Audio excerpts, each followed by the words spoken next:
So first online వాళ్ళు audible అయితే yes అని టైప్ చేయండి.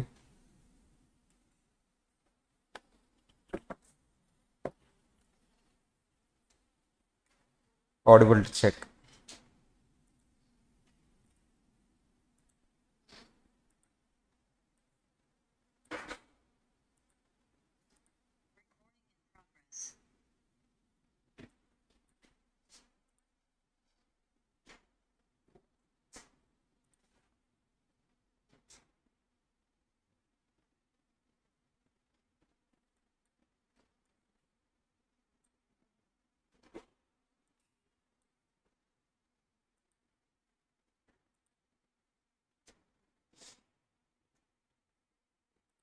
సార్ మీరు హైదరాబాద్లో ఉన్నారా గుంటూరులో ఉన్నారా సార్? గుంటూరులో ఉన్నానమ్మా. గుంటూరు నుంచి జరుగుతుంది క్లాస్. ఇప్పుడే వచ్చా గుంటూరు కూడా. సరే, మీ దగ్గర ఫాస్ట్ ట్రాక్ ఉండి ఉంటుంది. ఇది మెయిన్ మెయిన్ బుక్నే కొంచెం మాడిఫై చేశాను, సమ్స్ అన్ని తీసేసి. మీకు ఆల్రెడీ ఐడియా ఉండి ఉంటుంది. డిటి కొంచెం వదిలేసాం అంటే ఏమొస్తుందమ్మా, దాంట్లో ఉంచే సమ్ వస్తుంది. ఫర్ ఎగ్జాంపుల్ ఏదైనా ఒక ప్రాబ్లమ్ సాల్వ్ చేసేటప్పుడు అన్ని పాయింట్స్ ఐడియా ఉండాలి, అప్పుడే ప్రాబ్లమ్ సాల్వ్ చేయగలం. సెలెక్టివ్ స్టడీ చేయలేము డిటి అనేది. మాక్సిమం అన్ని కవర్ చేయడానికి ట్రై చేద్దాం. ఒకసారి చాప్టర్ నేమ్స్ మీకు గుర్తుంటే చెప్పండి, మర్చిపోతే వదిలేద్దాం. ఫస్ట్ చాప్టర్ ఏంటమ్మా? Basics. Second chapter residential status. Third chapter. So ఈ 3 చాప్టర్స్ జనరల్లీ ఈజీగా ఉంటాయి, స్కోరింగ్ కూడా. నెక్స్ట్ హెడ్ స్టార్ట్ అవుతాయి. ఫస్ట్ హెడ్ ఏం చెప్పుకుంటాం మనం? Income from house property. Next head salaries. Next one capital gains. Next one income from other sources. లాస్ట్లో ఏం చెప్తాం? PGB. PGBB generally we follow some short cut. అది మీకు వచ్చింది, గుర్తుంది అని అనుకుంటున్నాను. తర్వాత కొన్ని మిస్లీనియస్ టాపిక్స్ చదువుకుంటాం. క్లబ్బింగ్, సెట్ ఆఫ్, ఈ రెండు ఒక category important. Next deductions, TDS, TCS, ఈ రెండు ఇంకో కేటగిరీ. ఈ రెండు ఒక ప్యాటర్న్లో ఉంటాయి, గుర్తుపెట్టుకోవాలి. ఎక్కువ టేబుల్ ఫార్మాట్లో ఇస్తాను. Next last advance tax, returns, AMT. ఇవి థియరిటికల్గా ఉంటాయి. లాస్ట్ వన్ ఏఎంటీ థియరిటికల్గా ఉంటుంది, కానీ సమ్ సార్ట్ ఆఫ్ ఫార్మాట్ గుర్తుపెట్టుకోవాలి. ఇది ఓవరాల్గా. యాజ్ యూజువల్ ఫస్ట్ చాప్టర్లో మెయిన్గా ఫోకస్ చేయాల్సింది ఏంటి సార్ అంటే tax rates. So what is tax, ఇవన్నీ పక్కన పెడితే మీకు ఇక్కడ ఇన్కమ్ ట్యాక్స్ 2 టైప్స్ ఉంటుంది. Direct tax, indirect tax. ఇప్పుడు మనం చెప్పుకోబోయే డైరెక్ట్ ట్యాక్సా, ఇండైరెక్ట్ ట్యాక్సా? Direct taxes. డైరెక్ట్ ట్యాక్సెస్ ఏ నేచర్లో ఉంటుంది సార్ అంటే progressive nature. If income rises, automatically the tax will also rise. But GST అలా కాదు, ఎవరికైనా ఒకటే GST. If poor people get the product or service, same rate of GST will apply, and also to the reach people same apply అవుతుంది. But tax అలా కాదు sir. Income ఎక్కువ ఉన్న వాళ్ళకి ఎక్కువ ట్యాక్స్ పడుతుంది, తక్కువ ఉంటే తక్కువ ట్యాక్స్ పడుతుంది. దాన్నే ఏ నేచర్ అంటారమ్మా? ఈ word is this word is very important. ఏంటది? Progressive nature. Next sir generally వీటిల్లో ఇంపార్టెంట్ ఏంటి అంటే, generally we have article 265 of the constitution. No tax can be levied in India unless it is authorized by law. ఒక లా లేకుండా నువ్వు tax వేయలేవంట ఇండియాలో. అందుకనే మనం ఒక లా క్రియేట్ చేసుకున్నాం. ఏంటి ఆ లా? ఏంటి ఆ act? Income tax act. That is a major part of income tax law. అంటే నువ్వు ఇన్కమ్ ట్యాక్స్ అనేది ఓన్లీ ఇన్కమ్ ట్యాక్స్ యాక్ట్ ఒక్కటే ఫాలో అవుతూ క్యాలిక్యులేట్ చేయవు. ఇన్కమ్ ట్యాక్స్ అనేది ఒక మేజర్ పార్ట్ ఇన్కమ్ ట్యాక్స్ లాలో. ఇంకేముంటాయి సార్ మరి? నేను చెప్తా, ఈ రోజుకి నేనే చెప్తాను, ఓకేనా? మిమ్మల్ని ఇబ్బంది పెట్టండి రెగ్యులర్ క్లాస్ లాగా. సో ఎందుకంటే మీకు అన్నీ వచ్చు కాబట్టి ఈ రోజుకి నేను చెప్తాను, ఓకే? సరే, మీరేం భయపడద్దు. ఊళ్ళో క్వశ్చన్ అడుగుతాను, మళ్ళీ ఆన్సర్ కూడా నేనే చెప్తాను. మీరు కష్టపడద్దు, మీరు ఏమన్నా చెప్పాలి అని ట్రై చేయొద్దు. సరే, ఇన్కమ్ ట్యాక్స్ అనేది ఒక మేజర్ పార్ట్. ఇంకేముంటాయి సార్ అంటే ఇన్కమ్ ట్యాక్స్ రూల్స్ ఉంటాయి, కస్టమ్స్, ట్రెడిషన్స్, సర్క్యులర్స్, నోటిఫికేషన్స్, ఇవన్నీ ఫాలో అవుతూ ఇన్కమ్ ట్యాక్స్ క్యాలిక్యులేట్ చేస్తాం. మొత్తాన్ని కలిపి ఇన్కమ్ ట్యాక్స్ లా అంటాం. అందులో మేజర్ పార్ట్ ఏంటమ్మా? Income tax act. ఇంకొక మేజర్ పార్ట్ ఏంటి? Finance act, budget. ఇది also part of the income tax act. ఇంకా ఏముంటాయి సార్? Income tax rules. ఇవన్నీ కలిపి నేను ఇన్కమ్ ట్యాక్స్ క్యాలిక్యులేట్ చేస్తాను. మొత్తాన్ని కలిపి ఇన్కమ్ ట్యాక్స్ లా అంటాం. Income tax act, income tax law రెండు ఒకటేనా? నో, ఇన్కమ్ ట్యాక్స్ లా అనేది ఒక broader term which deals with the income tax in India. అందులో ఒక మేజర్ పార్ట్ ఏంటి? Income tax act. సో అది మొత్తం ఆర్టికల్ 265 అండ్ 245 డివైడ్ చేస్తున్నారు, state central, union list, state list, concurrent list. Income tax ఏ లిస్ట్లో వస్తుంది? ఇన్కమ్ ట్యాక్స్ ఏ లిస్ట్లో వస్తుందమ్మా చెప్పండి? ఇన్కమ్ ట్యాక్స్ ఏ లిస్ట్లో వస్తుంది?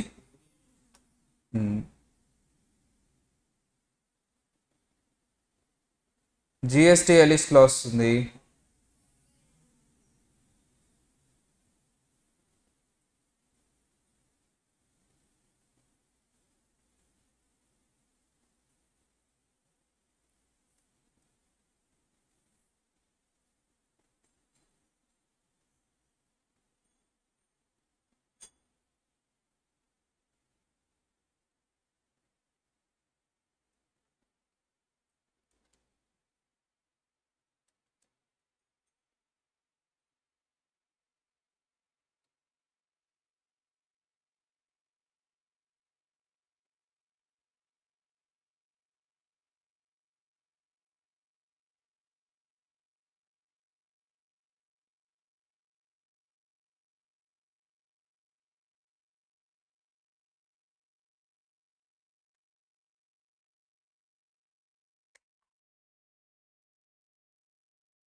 రైట్, బ్లూటూత్ కనెక్ట్ అవ్వలేదు, కనెక్ట్ చేసాం.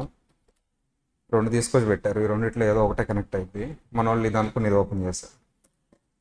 సో అందుకని మనం కంట్రోల్ పెట్టాం, స్టిక్కర్ వేయాలి రూమ్ నెంబర్. ఎందుకు రూమ్ నెంబర్ స్టిక్కర్ వేయాలి దీని మీద? ఇది డీటీ కాదు, డీటీ కాదు ఇది. సో ఆ రూమ్ని ఆ బర్డ్ ఆ రూమ్కి సంబంధించింది, అదే తీసుకెళ్తారు. ఓకే సరే, మీ బ్యాచ్ అయిపోయిందిగా, నెక్స్ట్ బ్యాచ్కి నేర్పిస్తారు. So there is a difference between direct tax and indirect tax. Difference ఉందా అంటే ఉంది. ఏంటి సార్ ఒక డిఫరెన్స్ చెప్పు? ఫస్ట్ డిఫరెన్స్, బర్డన్ వాళ్ళదే, పేమెంట్ కూడా వాళ్ళదే. ఏంటది? డైరెక్ట్ ట్యాక్స్ బర్డన్ ఒకళ్ళ మీద ఉంటుంది, responsibility to pay to the government ఒకళ్ళ మీద ఉంటుంది. ఏంటి సార్ అది? Indirect tax. డైరెక్ట్ ట్యాక్స్కి ఎగ్జాంపుల్ ఇన్కమ్ ట్యాక్స్, ఇండైరెక్ట్ ట్యాక్స్కి ఎగ్జాంపుల్ జిఎస్టీ. డైరెక్ట్ ట్యాక్స్ అనేది ఇన్కమ్ ట్యాక్స్ అనేది ఇన్కమ్ మీద వేస్తాం, వెరాస్ జిఎస్టీ అనేది ప్రొడక్ట్ అండ్ సర్వీస్ మీద వేస్తాం, యాక్టివిటీ. సో దాన్నే ఇచ్చాం మొత్తం. ఇన్కమ్ ట్యాక్స్ అనేది ఇయర్లీ బేసిస్లో పే చేస్తాం, రిటర్న్ ఫైల్ చేస్తాం. Of course there is advance tax is there, but GST అనేది at the time of activity pay చేస్తాం. ఇన్కమ్ ట్యాక్స్ని డీల్ చేసేది సిబిడిటీ. సిబిడిటీ ఫుల్ ఫామ్ ఏంటి? CBIC full form. So section 1 of Indian contract act, section 1 of okay income tax act. Rectify చేయండి నన్ను. Okay, ఈ రోజు మొత్తం నేనే పర్ఫార్మెన్స్ చేసేది, ట్రై టు రెక్టిఫై మీ. అప్పుడప్పుడు తప్పులు చెప్పేస్తూ ఉంటాను. Section 1 of Indian contract act, CGST act, income tax act 2021, okay 1961. సరే ఏం చెప్తుంది సార్ అంటే ఇన్కమ్ ట్యాక్స్ యాక్ట్ 1961లో ఫస్ట్ దిస్ యాక్ట్, ఈ యాక్ట్ని ఏమని పిలుస్తారంట? Income tax act 1961, applicable to entire world, whole of India. India అంటే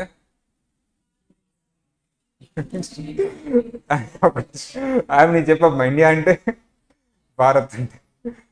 there is a definition to India, చూస్తాం అది. అండ్ ఎప్పటి నుంచి అప్లై అవుతుందమ్మా? డేట్ 1993నా? 1st April 62. యాక్ట్ ఎప్పుడు వచ్చింది? 61లో. కానీ mid of the year apply చేయలేము కాబట్టి ఇమీడియట్లీ స్టార్ట్ అయిన ఇయర్ ఏంటమ్మా? 1st April 1962. సో ఇండియా అంటే ఏంటి చెప్పాలి? Land mass, so water ways up to 12 nautical miles. Of course we have exclusive economic zones ఉంటాయి, దాని తర్వాత అవి కూడా ఇండియాలో వస్తాయి. అప్ టు 200 నాటికల్ మైల్స్ అయితేనే. 12 నాటికల్ మైల్స్ వరకు మందే.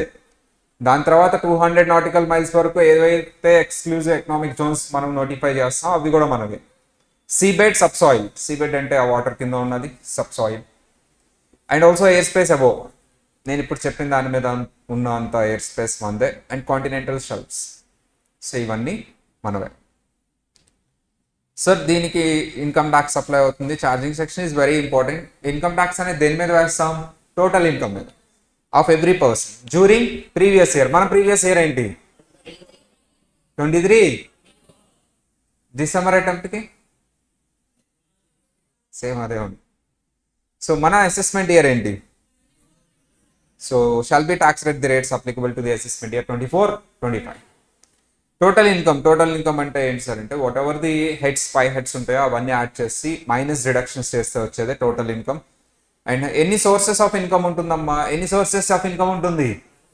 Excellent, unlimited sources of income. అవి 5 హెడ్స్ కి డివైడ్ చేసాం. ఎన్ని సోర్సెస్ ఆఫ్ ఇన్కమ్ ఉంటుంది? అన్లిమిటెడ్ సోర్సెస్ అమ్మా. వాటిని ఎన్ని హెడ్స్ కింద డివైడ్ చేసాం? 5 హెడ్స్. ఓకేనా? సరే, unlimited sources of income we have divided that into 5 heads. ఏంటి ఆ 5 హెడ్స్? సీక్వెన్స్ లో చెప్పండి, ఆర్డర్ లో. Salary, house property, PCBP, capital gains, other sources. ఇందులో మీకు ఇష్టమైన హెడ్ ఏంటి? ఏది ఇష్టం లేదనాలి, ఏమనాలి? ఏది ఇష్టం లేదు. హౌస్ ప్రాపర్టీ ఇష్టం అమ్మా. ఓకే, నాకు పీసీబీపీయా కొంతమంది. ఇంకా ఇష్టం లేని హెడ్ ఏంటి? సాలరీస్ చెప్తే బాగుంటుంది కదా. పీజీబీపీ ఇష్టం లేదా? అదేముంది.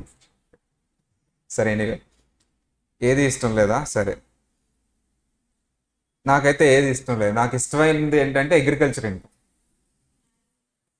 బాగుంటుంది కదా. సరే, income tax has nothing to do with legality. Even illegal income is taxable in India, right? And it can be regular or income అనేది రెగ్యులర్ ఉంటుందా, ఇర్రెగ్యులర్ ఉంటుందా అంటే ఎలా అయినా ఉండొచ్చు. ఎవరి ఇన్ ఇండియా ఉండొచ్చు, అవుట్ సైడ్ ఇండియా కూడా ఉండొచ్చు. So we have a non resident and which is income source from India, it is taxable in India. So ఇలా ఇండియా ఉండొచ్చు, అవుట్ సైడ్ ఇండియా ఉండొచ్చు. ఇర్రెలవెంట్ హూ రిసీవ్ ఇట్, ఎవరు receive చేస్తున్నారు అనేది irrelevant ఇక్కడ. So అది సెకండ్ చాప్టర్లో residential స్టేటస్లో చెప్పుకుంటాం. ఇక్కడ పర్సన్ అంటే డెఫినేషన్, ఎవరెవరు వస్తారు పర్సన్ అంటే? Individual, HUF, company, firm, AOPBY, local authority, AJ, 7 parties. So profit motive is not necessary. And previous year, మన previous year అంటే ఏంటి సార్ అంటే immediately preceding the assessment year. మన assessment year 24-25. సో మన previous year ఏంటమ్మా? 23-24. So generally previous year అనేది 1st April నుంచి 31st March వరకు ఉంటుంది. బట్ న్యూలీ స్టార్టెడ్ కంపెనీస్కి 1st April నుంచి ఉండదు, స్టార్ట్ అయిన డేట్ నుంచి ఉంటుంది. అసెస్మెంట్ ఇయర్ అంటే it's a 12 months period and starts from 1st April. మన అసెస్మెంట్ ఇయర్ 24-25. క్వశ్చన్ మొత్తం అసెస్మెంట్ ఇయర్లో మాట్లాడతారు, కానీ ఆన్సర్ చేసేటప్పుడు నువ్వు ప్రీవియస్ ఇయర్ డేట్స్ ఉంటాయి, జాగ్రత్తగా ఉండాలి. క్వశ్చన్లు అడిగినప్పుడు ఏం అడుగుతాడమ్మా? అసెస్మెంట్ ఇయర్ అడుగుతాడు. బట్ ఆన్సర్లో ఇచ్చే డేట్స్ అన్ని ఏ ఇయర్కి సంబంధించినవి? Previous year. బికాజ్ అసెస్మెంట్ ఇయర్లో ఇన్కమ్ క్యాలిక్యులేట్ చేస్తాం, ట్యాక్స్ క్యాలిక్యులేట్ చేస్తాం. బట్ ఆ ఇన్కమ్ ఎర్న్ చేసేది ఎప్పుడు? నువ్వు previous. So be careful. So difference between previous year and assessment year. Previous year is immediately preceding financial year, immediately preceding the assessment year, whereas assessment year is a period of 12 months. Sir, A year లో income earn చేస్తావు? Previous year లోనా, assessment year లోనా? ఏ year లో దానికి సంబంధించిన tax assess చేస్తావు? SSC అంటే ఎవరు సార్ అంటే మీరు ఎలా అయితే స్టూడెంట్స్ సేమ్ అలాగే income tax department tax R tax deal చేసే వాళ్ళని, ట్యాక్స్ పే చేసే వాళ్ళని, రిఫండ్ ఇచ్చేయడానికి ఎవరినైనా సరే ఎలా పిలుస్తుందమ్మా? Assessee. Either tax or sum any due payable or paid, any assessment or any refund or anything representative assessee కానీ డీమ్డ్ ఎస్ఎస్సి కానీ, whether the income tax is dealing with the income tax department or CBDT department is dealing with the person and they call them as a assessee. Simple.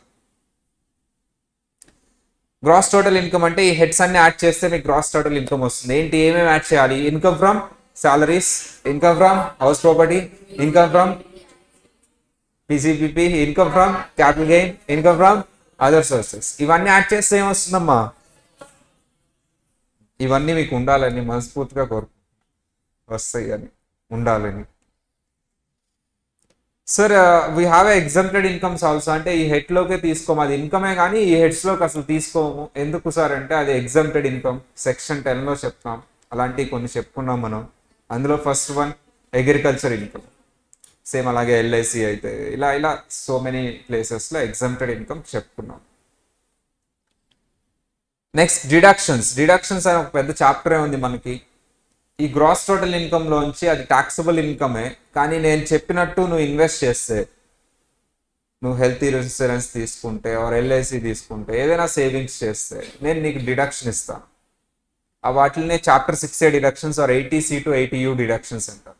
వాటిని తీసేసిన తర్వాత నీకేమొస్తుందమ్మా, gross total ఇన్కమ్లోంచి deductions తీసేస్తే నీకేమొస్తుంది, total ఇన్కమ్కే ఇంకొక పేరు ఉంది. What is the other name for total income? Taxable income. Why it is called taxable income? Because we calculate tax on that income, so it is also called taxable income. So coming to the income tax law, income tax act ఒక్కటే ఉంటుందా, చాలా ఉంటాయా? చాలా ఉంటాయి. ఏమేమి ఉంటాయో చెప్పండి అమ్మా. Income tax act, finance act, income tax rules, circulars, notifications, customs or legal decisions. Tax rates 2 types ఉంటాయి చెప్పాలి అందరూ. ఏంటి ఆ 2 టైప్స్? Normal, special. ఊరినే ట్రై చేద్దాం, ఊరికే గుర్తుంటే చెప్పండి, లేదా నేను ఏమన్నా రాంగ్ చెప్తే నన్ను రెక్టిఫై చేయండి. Long term capital gain tax rate. Short term capital gain, long term capital gain 112A is 1 lakh 10%. Short term capital gain 111A. Undisclosed income 60. Casual income. సరే, ఇప్పుడు నార్మల్ ట్యాక్స్ రేట్స్ డిస్కస్ చేద్దాం. అందులో ఇండివిజువల్కి సంబంధించి discuss చేద్దాం. Individual సంబంధించి 3 కేటగిరీస్గా divide చేశారు. Normal, senior, super senior. Normal అంటే ఎంతవరకు age? 59. Senior 60 to 79. Super senior 80 above. So generally age consider చేస్తారు సార్ అంటే, ప్రీవియస్ ఇయర్లో ఉన్న ఏజ్ కన్సిడర్ చేస్తారు. అసెస్మెంట్ ఇయర్లో ఉన్న ఏజా, ప్రీవియస్ ఇయర్లో ఉన్న ఏజా? ప్రీవియస్ ఇన్కమ్ ఎప్పుడు ఎర్న్ చేస్తాం అప్పుడు ఏజ్ కన్సిడర్ చేసి కేటగరైజేషన్ చేస్తాం. బట్ ఈవెన్ దో ప్రీవియస్ ఇయర్లో 59 అయినా సరే, ఏప్రిల్ 1st 60 వస్తే ఆ 59ని కూడా ఎలా తీసుకుంటాను? 60 ఓన్లీ 59 ఇయర్కి, 79 ఇయర్కి, ఈ ఇయర్స్ ఏజ్ వాళ్ళకి. అది ఎప్పుడు బర్త్డే ఉండాలి? ఏప్రిల్ 1st బర్త్డే ఉన్న వాళ్ళకి. సో అలా తీసుకుంటాం, అది ఒక ఎక్సెప్షన్. సో 59 ఇయర్స్ ఉంది సార్ ప్రీవియస్ ఇయర్లో, ఏప్రిల్ 1st 60 వచ్చింది, అతనికి నేను 60 తీసేసుకుంటాను, మిగతా ఎవరికి తీసుకోను. ఏప్రిల్ 2nd బర్త్డే వచ్చింది, తీసుకో. ఏప్రిల్ 1st రోజు అయితేనే. ఎవరైనా ఉన్నారు ఇక్కడ ఏప్రిల్ 1st రోజు బర్త్డే? ఎవరు లేరా? అదృష్టం మిస్ అయిపోయారు. మోడీ తాతయ్య మంచి ఆఫర్ ఇచ్చారు. సరే, నార్మల్ స్లాబ్ రేట్స్ అంటే normal person are non resident 80 years అయినా సరే ఇదే అప్లై అవుతుంది. రెసిడెంట్కే ఈ కేటగిరైజేషన్, నాన్ రెసిడెంట్కి కేటగిరైజేషన్ లేదు. ఇదే నార్మల్ స్లాబ్ రేట్స్ అప్లై అవుతాయి. ఏఓపీ, బిఓఐ, ఏజేపీకి కూడా ఇవే అప్లై అవుతాయి. చెప్పండి ఒకసారి.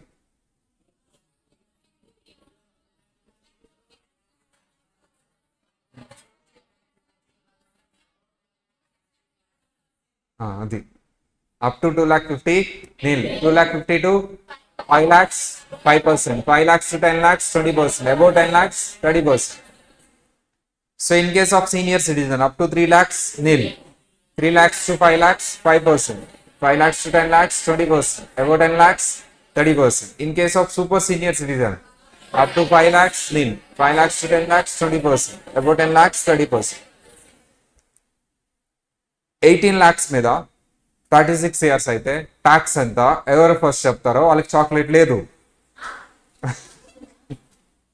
కరెక్టే, తీసుకురాలేదు చాక్లెట్. 18 lakhs మీద 36 ఇయర్స్ ఎవరు ట్యాక్స్ ఫస్ట్ క్యాల్కులేట్ చేసి చెప్తారు?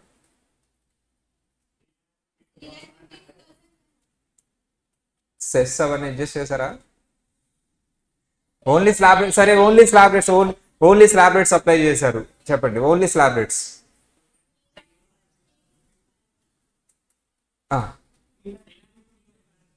యామిని, టైం అయిపోయింది, టైం అయిపోతుంది. 3 lakh. చరిత చెప్పమ్మా. ఎందుకు సార్ నన్ను అడుగుతారు? పక్కన ఇద్దరు కూర్చున్నారు, వాళ్ళ పరిస్థితి ఏంటి? నాగజ్యోతి పేరు బాగా గుర్తుపెట్టుకున్నా. లక్ష్మీ ప్రసన్న, నీ పేరు మర్చిపోయా. రుద్విక, లక్ష్మీ ప్రసన్న. ఆయిషా, తేజ, పవన్ కాదు, చరణ్, నేను చెప్తాను, చంద్రమౌళి, నేను చెప్తా, గణేష్, శివ. సరే, గణేష్ రాలేదేంటి? ఇంటికి వెళ్ళిపోయాడా, ఉన్నాడా? ఇంటికి వెళ్ళాడు, చెప్దాం. సరే, 18 lakhs అయిపోయిందమ్మా. అలా క్యాలిక్యులేట్ చేయాలి. సింపుల్, ఎలా క్యాలిక్యులేట్ చేయాలి షార్ట్ కట్లో అనే చెప్తాను నేను. First of all, it is 18 lakhs. Up to 10 lakhs ఎలా తీసేసుకోవచ్చు మనం డిఫాల్ట్గా? 1,12,500. ఇంకా ఎక్స్ట్రా ఎంత ఉంది? 8 lakhs. 8 lakhs into 30%, 24,000.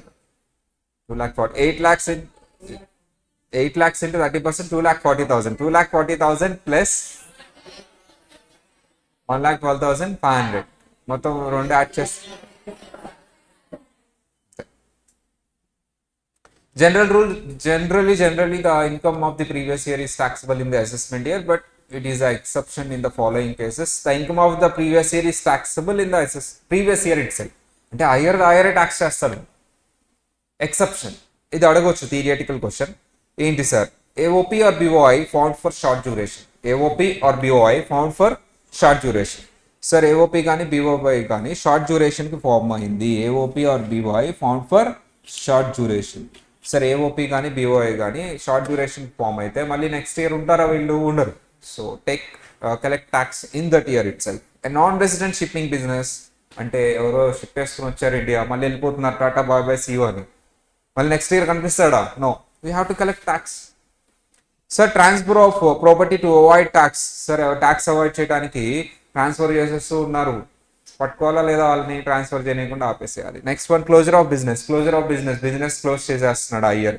ఇప్పటి వరకు ఓకే, బట్ ఇక్కడ నుంచి నీ బిజినెస్ ఉండదు కాబట్టి you have to settle the tax now. And people living India పర్మనెంట్గా ఇండియా వదిలేసి వెళ్ళిపోతున్నావు, settle the tax and go away. సరే, వెరీ ఇంపార్టెంట్. ఏంటి సార్ అది?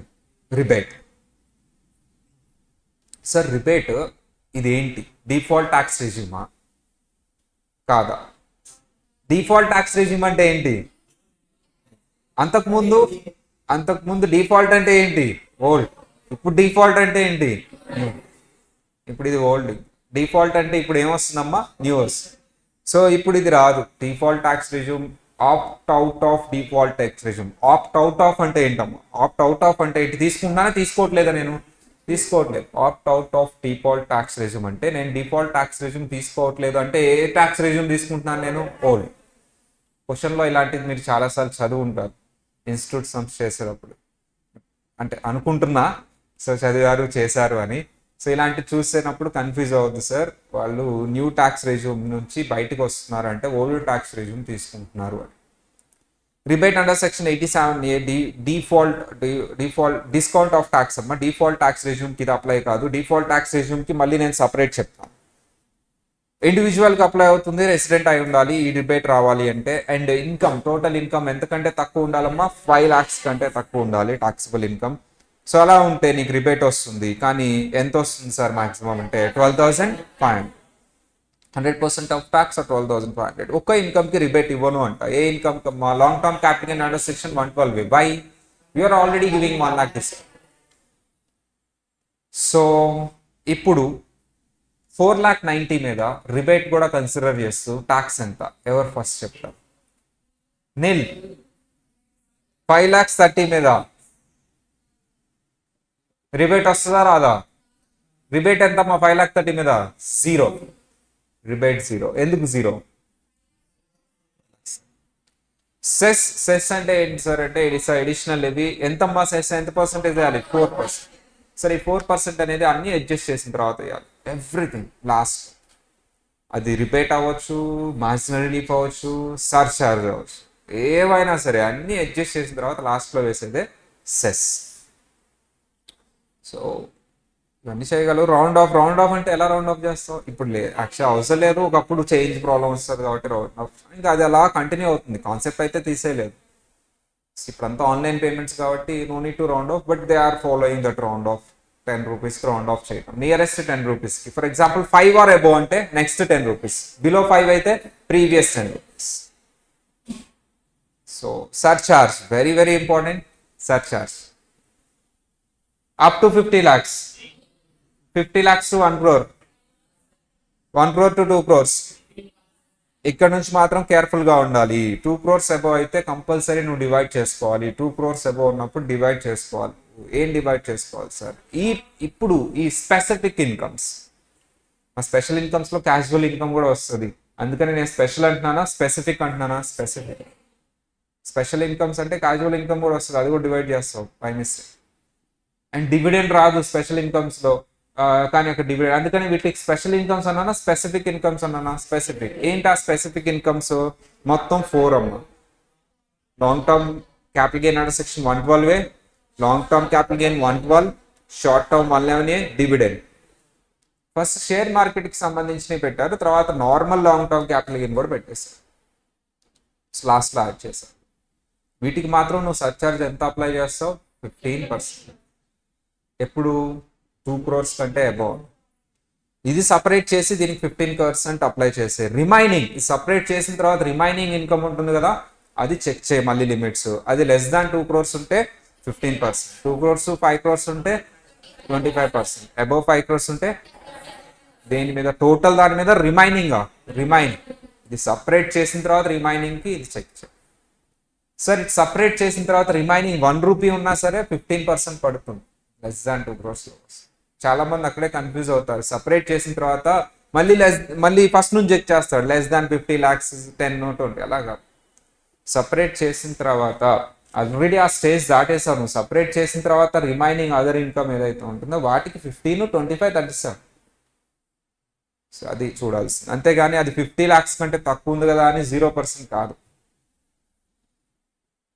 దానికి కొన్ని ఎగ్జాంపుల్స్ ఇచ్చాను. నేను ఒకటి ర్యాండమ్ గా ఒక టిక్ పెడతాను, దానికి సర్చార్జ్ రేట్ ఎంతో నువ్వు చెప్పగలవా? సో ఇది చెప్పమ్మా. 2 crores 11 lakhs ఉంది కదా, ఇది చెప్పు. దీనికి సర్చార్జ్ ఎంతో చెప్పు. అక్కడ ఉందా బుక్ లో? మా చెప్పాలి ఫాస్ట్ గా. ఆబ్వియస్లీ 15 మా టోటల్ ఇన్కమ్ లోంచి ఇది రిమైనింగ్ టోటల్ ఇన్కమ్ ఎంత? మా 2 crores కంటే అబౌవ్ ఉంది. 2 crores కంటే అబౌవ్ ఉంది కాబట్టి 25, 15, 25. ఫస్ట్ 2 యాడ్ చేయాలి. సరే ఇంకొక టిక్ పెడతాను, అది చెప్పాం. This one 55 lakhs, 65 lakhs.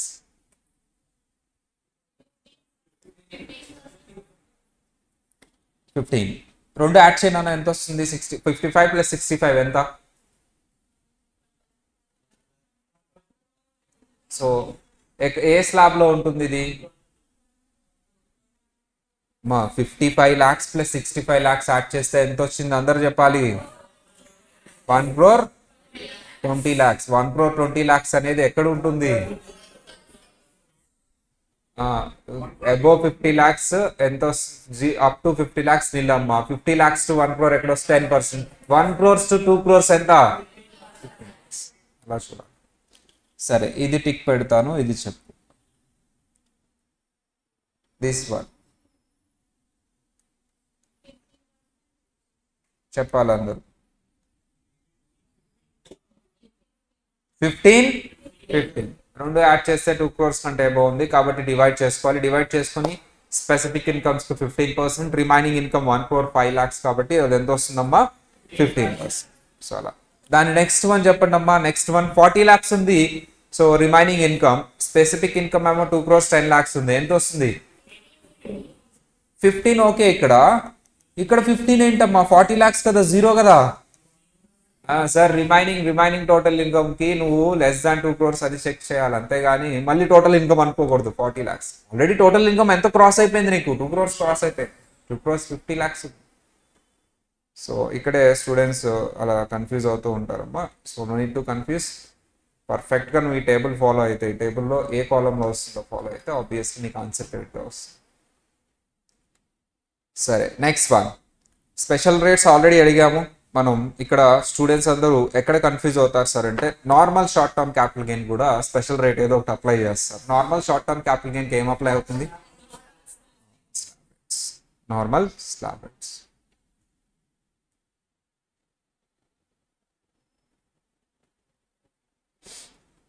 So long term capital gain 112 గురించి చెప్పుకున్నాం.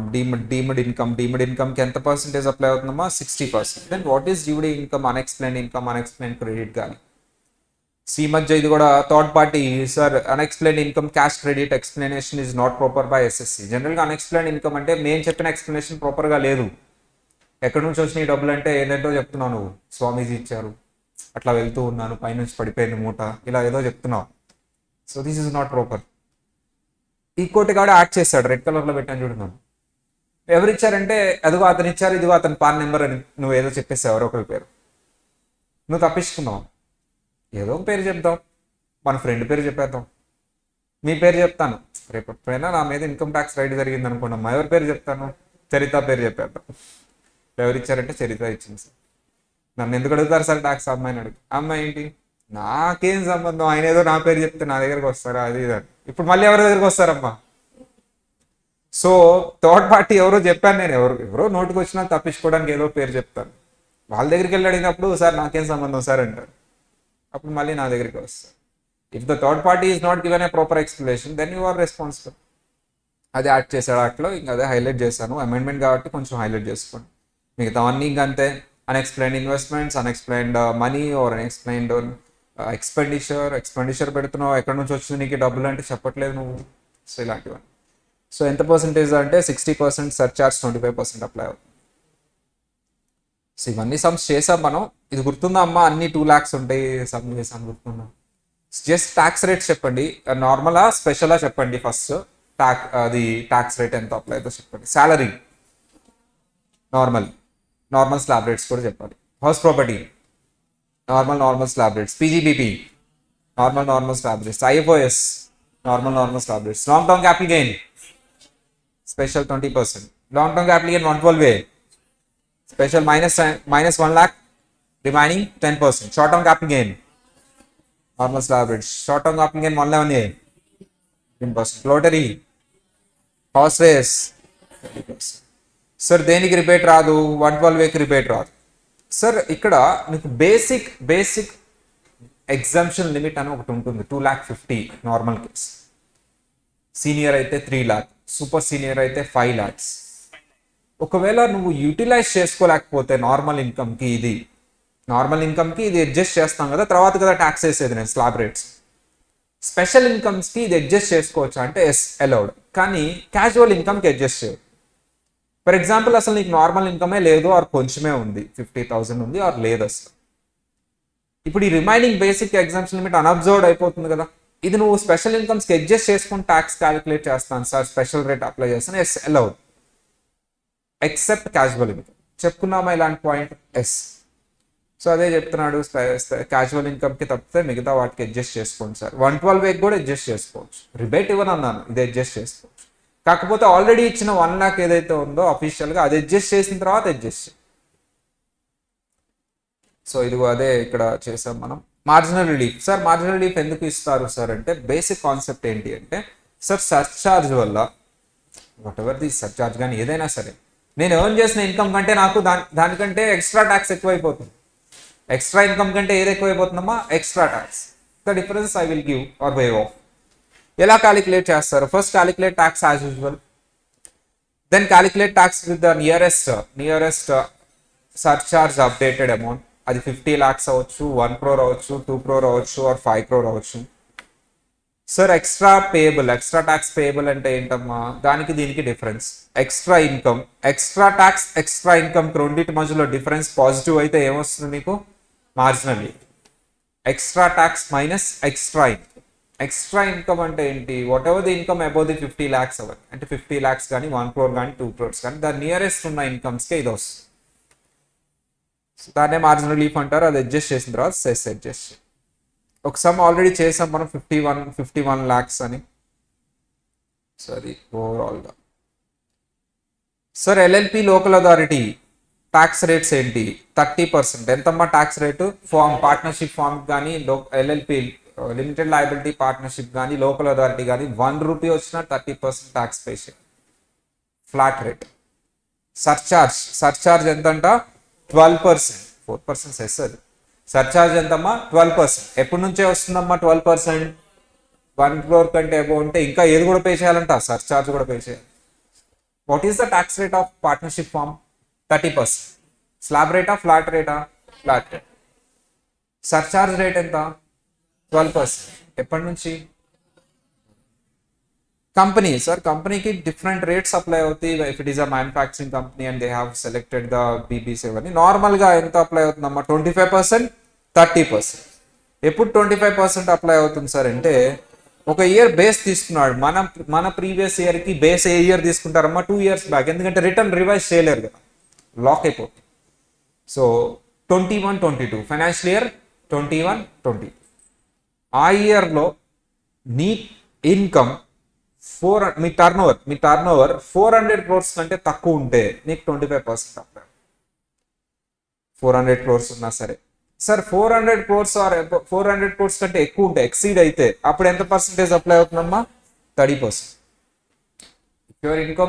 If your turnover or gross receipts in the financial year 21-22 is less than 400 crores or 400 crores, 25%. If it is exceeding the 400 crores, 30%. Exceeding 400 crores, అప్పుడు ఎంతమ్మా? 30%. Then surcharge ఎంత sir? 7%, 12%. 0, 7, 12. So up to 1 crore 0, 1 crore to 10 crores 7%, above 10 crores 12%. So what is the tax rates for company? Normal company tax rate ఎంత? 25, 30. Foreign company అయితే tax rate ఎంతమ్మా? 40%. Up to 1 crore surcharge nil, 1 crore to 10 crores 2%, above 10 crores 5%. Sir, కొన్ని sections నువ్వు adapt చేసుకుంటే 25 బదులు 22 వస్తుంది, and 22 బదులు 15 వస్తుంది. స్పెషల్ ఇన్కమ్స్కి ఆ రేట్స్ అప్లై అవుతాయి అని కొన్ని ఆప్షనల్ రేట్స్ చెప్పాడమ్మా. సో ఇది నార్మల్ ఫారెన్ కంపెనీ 50. అది ఒకసారి చదువు వదిలేసే, జస్ట్ ఊరికే సెంటర్లో ఎంసీక్యూ అడిగితే అడగచ్చు. Cooperative society. సో ఫస్ట్ 10,000 మీద ఎంత పర్సెంటేజ్ అమ్మా? 10%. నెక్స్ట్ 10,000 మీద, బ్యాలెన్స్ మీద 30%. సర్చార్జ్, ఇది అమెండ్మెంట్ కాబట్టి గుర్తుపెట్టుకో. Up to 1 crores nil, 1 crore to 10 crores ఎంత పర్సెంట్? 7%. ఇది కంపెనీకి చెప్పిందే. అబౌవ్ 10 crores ఎంతమ్మా? 12%. 0, 7, 12. సో ఇది కొంచెం గుర్తుపెట్టుకో, అమెండ్మెంట్స్ కాబట్టి. కోఆపరేటివ్ సొసైటీ క్వశ్చన్ అడగచ్చు.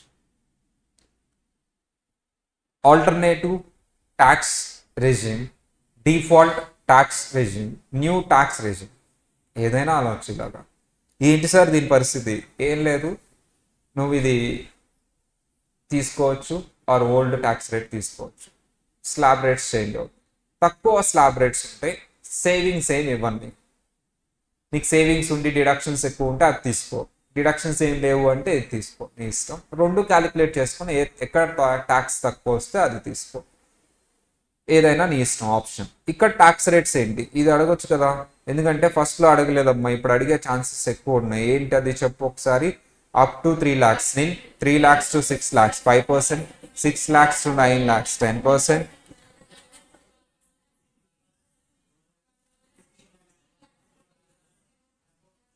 ఎలా గుర్తుపెట్టుకోవచ్చు ఇది? 3 lakhs డిఫరెన్స్, ఇక్కడ 5% డిఫరెన్స్, 25% అయితే ఉండదు, లాస్ట్లో 30% short cut. 3 lakhs difference, 3 lakhs difference ఉంటుంది. 3 to 6, 6 to 9, 9 to 12, 12 to 15, above 15. ఇక్కడ కూడా అంతే, నీకు 0, 5, 10, 15, 20, 30. Sir SSC of the new tax regime or default tax regime, ఇక్కడ నీకు రిబేట్ అక్కడ 5 lakhs అయితే ఇక్కడ ఎంత వస్తుందమ్మా? 7 lakhs. అక్కడ 12,500 అయితే ఇక్కడ ఎంత వస్తుందమ్మా? 25,000. అక్కడ మార్జినల్ రీఫ్ రాదు, ఇక్కడ మార్జినల్ రీఫ్ వస్తుంది రిబేట్. అంటే ఈవెన్ దో 7 lakhs కంటే కొంచెం ఎక్సైడ్ అయితే ఇన్కమ్కి రిబేట్ 0 అని అలా అనేసేసాయి. రిబేట్ 0 అనేస్తాను. అక్కడ 5 lakh 1 rupee ఉన్నా సరే రిబేట్ ఎంత అన్నమ్మా? 0 అంట. ఇక్కడ 7 lakh 1 rupee ఉంటే రిబేట్ మిస్ అవుతాడు, ఆ 1 rupee వదిలే అంటారు. సో ఆ 1 rupee వల్ల ఏం మిస్ అయిపోయాడమ్మా? ఇక్కడ rebate miss. That is a marginal relief. Additional income వల్ల ఏమన్నా బెనిఫిట్ మిస్ అవుతుంటే ఆ బెనిఫిట్ ఎడిషనల్ ఇన్కమ్ రెండింటిని కంపేర్ చేసి ఏది తక్కువ అయితే అది తీసేసుకుంటాడు. సో అట్లా ఉంటుంది సార్. ఎడిషనల్ 1 rupee వల్ల రిబేట్ మిస్ అవుతున్నాడు కాబట్టి ట్యాక్స్ ఎక్కువ అయిపోతుంది. సో ఆ 1 rupee వల్ల ఎడిషనల్ ట్యాక్స్ వస్తుంది, సరే ఆ 1 rupee ఇచ్చేసి ఎడిషనల్ ట్యాక్స్ కట్టొద్దు అంటే that is marginal relief. Surcharge దగ్గర కూడా అదే చేస్తారు కదా, అడిషనల్ ఇన్కమ్ వల్ల సర్చార్జ్ వల్ల ఎక్కువ ట్యాక్స్ పడుతుంది. సరే నేను సంపాదించిన దానికంటే ఎక్కువ ట్యాక్స్ ఇంక్రీజ్ ఎక్కువ ఉంది, సరే ఆ అడిషనల్ ఇన్కమ్ ఎంత ఉందో అదే ఇచ్చేయండి. ఇక్కడ కూడా అంతే. అంటే ఇది నేను ఓల్డ్ ట్యాక్స్ రిజ్యూమ్లో ఓన్లీ సర్చార్జ్ దగ్గర చెప్పాను, రిబేట్ దగ్గర చెప్పాల. చాలా దారుణంగా 5,01,000 రూపీ ఉంటే నో రిబేట్ అన్నా, కానీ ఇక్కడ అలా చేయొద్దు. సో మార్జినల్ రిలీఫ్ ఇచ్చేసేసి ఆ ఎక్సెస్ వల్ల అతను ఏమైనా నష్టపోతుంటే సో ఆ ఎక్సెస్ ఇన్కమ్ తీసేసుకో సరిపోతుంది. దానివల్ల అడిషనల్గా ట్యాక్స్ పడుతుంది, అది ఎక్కువ పడుతుంది, సంపాదించిన దానికంటే ఎక్కువ పడుతుంది. ఎక్సెస్ ఇన్కమ్ కంటే ఎక్స్ట్రా ట్యాక్స్ ఎక్కువ అయిపోతుంది. మార్జినల్ రిలీఫ్ ఇవ్వు, అదొకటే డిఫరెన్స్ అమ్మా. సో 7,25,000 అండ్ మార్జినల్ రిలీఫ్ అనేది వస్తుంది. దానికి ఒక ఎగ్జాంపుల్ కూడా చేశారు మనం, చూడు మొత్తం ఇవన్నీ క్యాలిక్యులేట్ చేశారు మీరు, old tax resume, new tax resume. అది మళ్ళీ ఇంకోసారి ప్రాక్టీస్ చేయండి, ఓకే? అడగవచ్చు క్వశ్చన్ అక్కడ. సరే ఈ కండిషన్స్ అని ఇవన్నీ ఎగ్జామ్షన్స్ ఇస్తాడా ఇవ్వడా? న్యూ ట్యాక్స్ రెజ్యూమ్లో ఇవ్వడు, ఇవన్నీ ఇవ్వను అంటున్నాడు, ఇవన్నీ ఇవ్వను. రిబేట్. సో అది ఓవరాల్ ఫస్ట్ చాప్టర్. ఫస్ట్ చాప్టర్లో ఇంపార్టెంట్ అంటే ఏంటి ఇంపార్టెంట్? ఏం లేదు, ఫస్ట్ చాప్టర్ అసలు సపరేట్ క్వశ్చనే రాదు మీకు. ఫస్ట్ చాప్టర్ మీద సపరేట్ క్వశ్చన్ రాదు, ఏదైనా థియరీ క్వశ్చన్ వస్తే రావచ్చు. ఫస్ట్ చాప్టర్ మీద సపరేట్ క్వశ్చన్ రాదు, ఏదో ఒక క్వశ్చన్లో క్యాలిక్యులేట్ ట్యాక్స్ అంటాడు. సో శాలరీలో ఏదో క్వశ్చన్ అడిగి లాస్ట్లో క్యాలిక్యులేట్ ట్యాక్స్ అంటాడు. అండ్ ఆల్సో క్యాపిటల్ గెయిన్ దగ్గర క్యాలిక్యులేట్ ట్యాక్స్ అంటాడు. అలా ప్రతి చాప్టర్ దగ్గర ఇది యాడ్ చేయొచ్చు. సపరేట్గా ఫస్ట్ చాప్టర్ మీద ఒక క్వశ్చన్ అంటూ ఏమి ఉండదు మ్యాథ్స్. వేరే క్వశ్చన్కి ఇది లాస్ట్లో అడిగేది. Next chapter it's a very very important, separate question ఉంటుంది, సపరేట్గా అడగచ్చు. Residential status. సరే ఎవరెవరికి రెసిడెన్షియల్ స్టేటస్ చెప్తూ ఉంటాం మనం? Individuals 6 subsection 1, HAF 6 subsection 2, next 6 subsection 3 companies, and లాస్ట్లో అదర్స్. ఇండివిజువల్ రెసిడెన్షియల్ స్టేటస్ అంటే నువ్వు రెసిడెంట్ అనాలి అంటే నువ్వు సెక్షన్ 6 సబ్సెక్షన్ 1లో చెప్పిన 2 కండిషన్స్లో ఏదో ఒక కండిషన్ సాటిస్ఫై చేయాలి. రెండునా ఏదో ఒకటా? Any one of the condition. If you fails to satisfy both the conditions then you are non resident. If you have satisfied any one of the conditions you are a resident in India. What of those conditions? First condition, so you stay in India 182 days or more, or is stay in India 60 days or more in the previous year and 365 days or more in the 4 preceding previous years. 4 preceding previous years means the 4 years preceding this previous year, including this previous year కాదమ్మా, preceding this previous. చాలా మంది students ఈ previous year ను కూడా count చేస్తారు. No, preceding this previous year 4 years తీసుకోవాలి. Sir, I have satisfied both any one of the conditions, satisfy చేశాను, then you are resident. I have failed to satisfy both the conditions, then you are non-resident. Okay, if you have satisfied then you are resident. ఇంకొక category ఉంది, వీళ్ళల్లో 2 categories ఉంటారు, resident, ordinary resident, resident but not ordinary. నువ్వు resident ordinary resident అవ్వాలి అంటే 6 subsection 6లో చెప్పిన 2 conditions satisfy చేయాలి. ఏంటా 2? Out of 10 preceding previous years at least 2 years resident అవ్వాలి. చాలా ఈజీగా స్మార్ట్గా చెక్ చేయొచ్చు, నేను ఆల్రెడీ చెప్పాను టెక్నిక్. నువ్వేదో లైన్గా వెళ్ళొద్దు, ఫస్ట్ 10 years అలా క్యాజువల్గా చూడు. అక్కడ 182 days ఆర్ మోర్ ఊరికే కనిపించింది అనుకో, మార్క్ చేసేసి రెసిడెంట్ 2 times రెసిడెంట్ మార్క్ చేసావు, ఇంకా చెక్ చేయాల్సిన అవసరం ఉందా? రాసేసాయి they are 2 years resident out of 10 preceding previous years అని. మళ్ళీ అన్ని ఇయర్స్ చెక్ చేస్తావా నువ్వు? No. Second conditions 730 days in 7 preceding previous years. ఇది మాత్రం లైన్గా చూడాల్సిందే, నువ్వు ఏదో 7 years తీసుకోవడానికి వీల్లేదు. సార్ ఫస్ట్ కేసులో తీసుకున్నట్టు 10 yearsలో ఎనీ 2 తీసుకున్నాను, ఇక్కడ కూడా ఎనీ 7 తీసుకుంటాను, పాసిబుల్ అవుతుందా?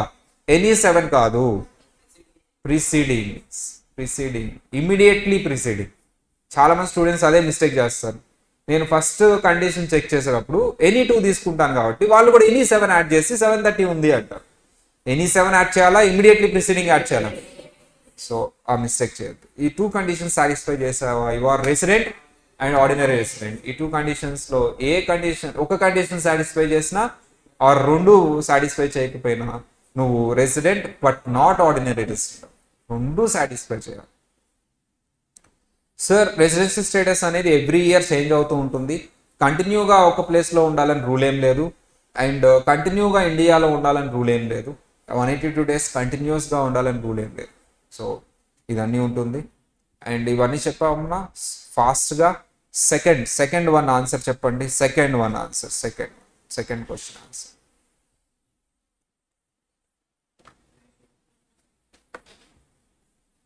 రెసిడెంటా నాన్ రెసిడెంటా? How? Yeah, it is greater than 60 days. ఎంత వచ్చింది? 180 + 190 + 220 + 365.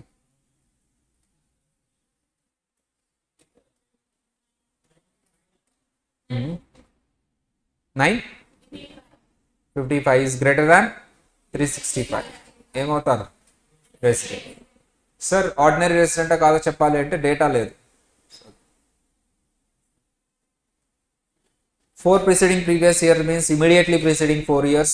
ఈ 3 personsని ఓన్లీ సెకండ్ కండిషనే అప్లై చేయండి, ఫస్ట్ కండిషన్ అప్లై చేయొద్దు అంటారు. ఈ 3 persons only second condition will not apply, only first condition apply చేయండి, సెకండ్ కండిషన్ వద్దు అంటారు. Only first condition. The second condition 60 days will not applicable. కొంచెం బెనిఫిట్ ఇద్దాం వీళ్ళకి. ఓన్లీ ఫస్ట్ కండిషన్ అప్లై చేయండి. ఎవరు సార్ ఆ ముగ్గురు? Permanent person living in India for employment, person visiting India who is a Indian origin. Indian origin అంటే వాళ్ళు కానీ వాళ్ళ గ్రాండ్ పేరెంట్స్ కానీ గ్రేట్ గ్రాండ్ పేరెంట్స్ కానీ ఇండియాలో పుట్టారు, అన్డివైడెడ్ ఇండియాలో పుట్టారు. సో వాళ్ళని ఇండియన్ ఆరిజిన్ అంటాం. షిప్ క్రూ మెంబర్ ముగ్గురికి నువ్వు సెకండ్ కండిషన్ అప్లై చేయొద్దు, only first condition. So ship crew మెంబర్కి సంబంధించి డిశ్చార్జ్ సర్టిఫికేట్లో ఇచ్చిన డేస్ తీసేసి రిమైనింగ్ డేస్ ఇండియాలో ఉన్నట్టు తీసుకో. అందులో వాళ్ళు షిప్లో ఉంటారమ్మా. సో షిప్లో ఉండి మొత్తం వర్క్ చేస్తూ ఉంటారు, చాలా రోజుల తర్వాత మళ్ళీ ఇండియా వస్తారు. ఆ డేస్ ఎన్నో తీసేసి రిమైనింగ్ డేస్ ఎక్కడ ఉన్నట్టు తీసుకోవాలి? ఇండియాలో. డిశ్చార్జ్ సర్టిఫికేట్ అంటారు కానీ ఆ డేస్ తీసేసి రిమైనింగ్ డేస్ ఇండియాలో ఉన్నట్టు తీసుకో. సరే, ఇప్పుడు థర్డ్ వన్ నెంబర్ 3 ఆన్సర్. ఆర్ఓఆరా, ఆర్ఎన్ఓఆరా, ఎన్ఆర్? హౌ? ఫస్ట్ ఏం చేయాలి? రెసిడెన్షియల్ స్టేటస్ చెప్పాలి, గ్రేటర్ దాన్ 60. నెక్స్ట్ ఏం చేయాలి? Greater than 365. దట్స్ వై ఏమవుతాడు? రెసిడెంట్. ఆర్డినరీ రెసిడెంట్ అంటే ఎనీ 2 years రెసిడెంట్ అవ్వాలి. 10 yearsకి ఇదే సిచ్యువేషన్ ఉంటుంది కాబట్టి ఏ 2 years తీసుకున్నా నీకేమొస్తుందమ్మా? రెసిడెంట్ వస్తుంది. కానీ 7 years యాడ్ చేయమ్మా. 7 years యాడ్ చేస్తే ఎంత వస్తుంది? 700 వస్తుంది, which is less than 730 days. So resident but not ordinary resident, RNOR. Resident but not ordinary resident. So this is amendment here. Generally కొంతమందిని పట్టుకోవాలి అని డిసైడ్ అయిపోయారు. ఎవరు వాళ్ళు? Indian origin. Second condition apply చేయొద్దు అన్నాం, చేయను ప్రామిస్ చేసినట్టే, కానీ కొంచెం మాడిఫై చేసి అప్లై చేస్తాను. అందరికీ కాదు, పెద్దవాళ్ళకి, డబ్బులున్న వాళ్ళకి.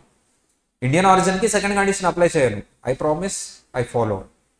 బట్ దానికి కొంచెం చేంజ్ చేస్తా. 60 బదులు ఎంత పెడతా? 120. అందరికీ అప్లై చేయను, పెద్దవాళ్ళకి అంటే వాళ్ళ ఇన్కమ్ ఎంతకంటే ఎక్కువ ఉండాలి? 15 lakhs. అప్పుడు అప్లై చేసి వాళ్ళని నాన్ రెసిడెంట్ అనకుండా RNOR అనేస్తా డైరెక్ట్. ఏమంటారమ్మా?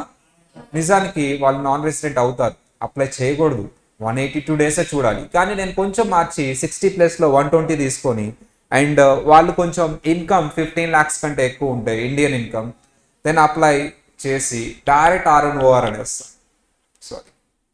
సో 120 days కంటే తక్కువ ఉంటే no problem, I don't have a problem. 182 days satisfy చేస్తే ఇక అసలు అప్లై చేయక్కర్లేదు, డైరెక్ట్ రూల్ అప్లై అవుతుంది.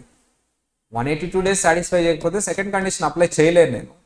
ఒక పని చేయి, పెద్దవాళ్ళకి కొంచెం ఆ కండిషన్ మళ్ళీ ప్రామిస్ బ్రేక్ చేయకూడదు కదా. సో 120 తీసుకో 60 ప్లేస్లో, 365 4 preceding years common, and 15 lakhs కంటే ఎక్కువ ఉండాలి ఇన్కమ్. అప్పుడు వాళ్ళని డైరెక్ట్గా ఏమేమి తీసుకుంటానమ్మా? RNOR.